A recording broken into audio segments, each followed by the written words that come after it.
my partner works in the fitness industry and is currently out of work.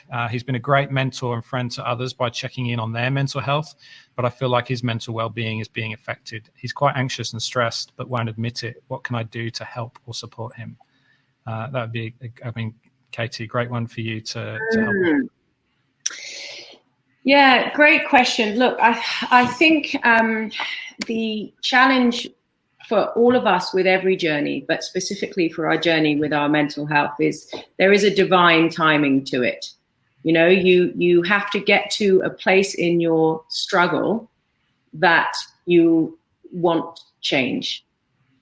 And I use the word struggle because that would suggest that you're doing something which is uncomfortable for you, or there is something about how you're feeling that you want to shift.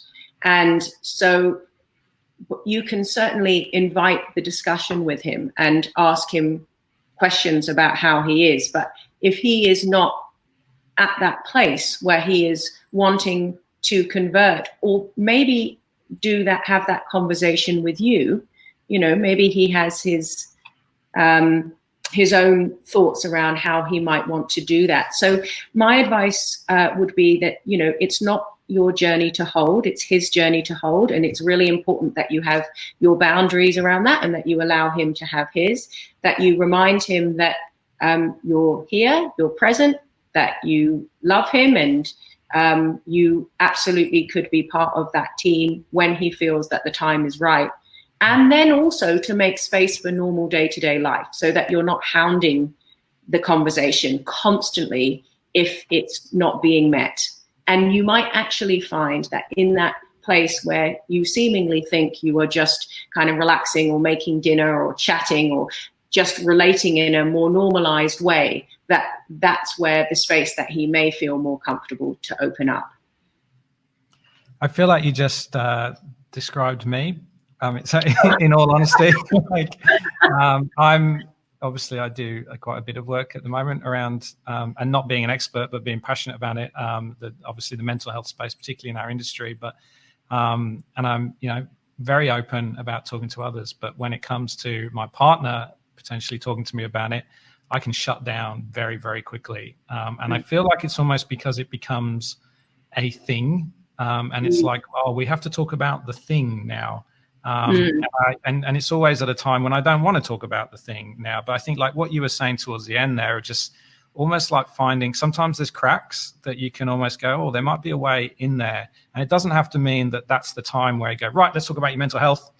It's more about the time that's like, oh, well, you might be able to start to sort of eke away at something to go, oh, well, this is a great time to talk about how you're feeling. It's like, or, you know, that's great advice that you gave to so-and-so. It's great that you're helping those other people.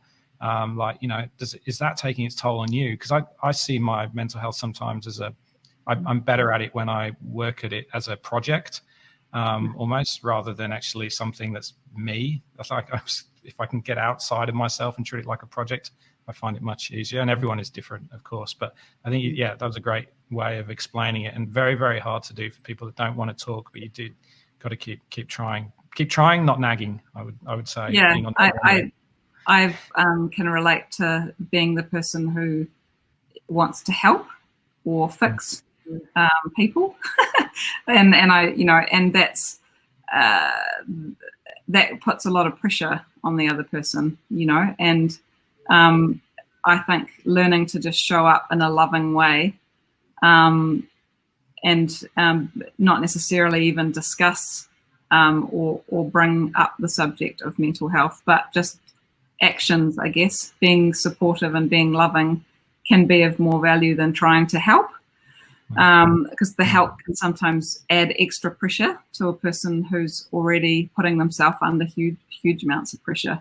But I mean, in that situation myself, I've learnt more about my own desire to help or fix people, and that's probably something that's worth looking at and working on, you know, as well, rather than worrying too much about the partner who's suffering from, you know, mental health issues. It's like, why am I feeling like I need to fix this? Would be an interesting thing to kind of look at, And sometimes as well, you know, the motivation is right, but the expression is slightly off. And if your motivation is to support him and to love him and to help him in a time that you can see that he is not his fullest self, you know, maybe the simplicity of, I don't know what that looks like for you, but a movie or dinner or sharing a glass of wine or just creating some lightness, that in itself is doing that. And arguably better than, can we talk about it now? Can we talk about it now? Can we talk about it when he's clearly saying no? No, yeah. So true. Yeah.